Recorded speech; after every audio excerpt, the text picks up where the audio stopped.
num primeiro momento, agora no imediato, a gente começa retirando, né? Retirando o patrocínio, é choque de realidade. A gente tira, eu não quero a minha marca mais. Eu acho que o imediato mesmo, o remédio imediato, digamos assim, seria dissociar. Mas a longo prazo, a mudança da estrutura é realmente a modificação da imagem desses espaços. A gente vê uma estrutura do futebol, e aí não só na Europa, no Brasil também, no Brasil, onde a gente tem 56% da população brasileira formada por pessoas negras, clubes de futebol que, em sua maioria, são comandados por pessoas brancas.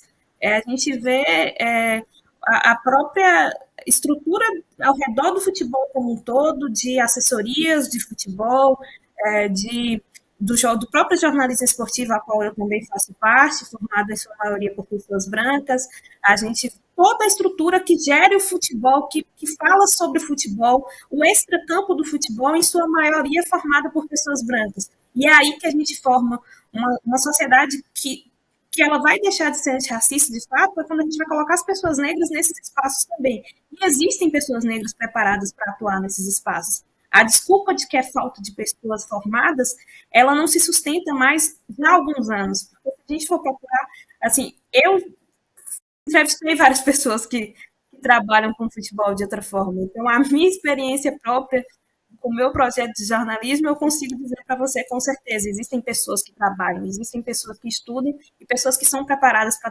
trabalhar e que não têm oportunidades. Então, a gente consegue modificar essa estrutura colocando pessoas negras nesses espaços.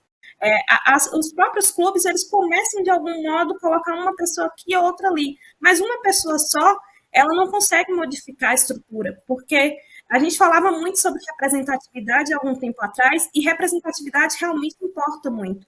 A gente coloca uma pessoa e a gente espera outras pessoas a saberem que existe a possibilidade delas estarem lá. Mas a gente está num ponto hoje que a gente precisa de proporção. Eu preciso de pessoas negras o suficiente para que elas consigam modificar, né? Para que elas consigam movimentar, para que elas consigam, em reuniões, se juntarem e falarem: não, essa ação aqui não é boa. Porque às vezes a gente vê uma ação de uma empresa e a gente pensa: gente, ninguém falou numa reunião que isso aqui era ruim. É Não porque tinha uma um para pessoa avisar, falou, né? mas aquela pessoa era uma só. Exatamente. Então, não vai fazer tanta diferença assim. A gente precisa Aham. de proporção. A gente precisa de pessoas negras nesses lugares o suficiente para fazer a diferença.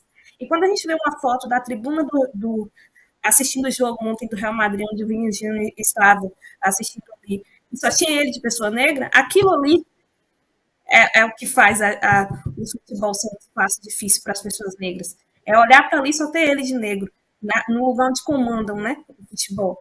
Então a gente precisa desse comando do futebol, ter mais gente negra, a gente precisa desse entorno do futebol, com Uhum. mais pessoas, não só pessoas negras, né, com mais pessoas, com mais diversidade, tanto de raça quanto sexual, de todas as diversidades, da maior parte possível que a gente puder, para a gente construir um futebol que seja mais acolhedor de todas as formas.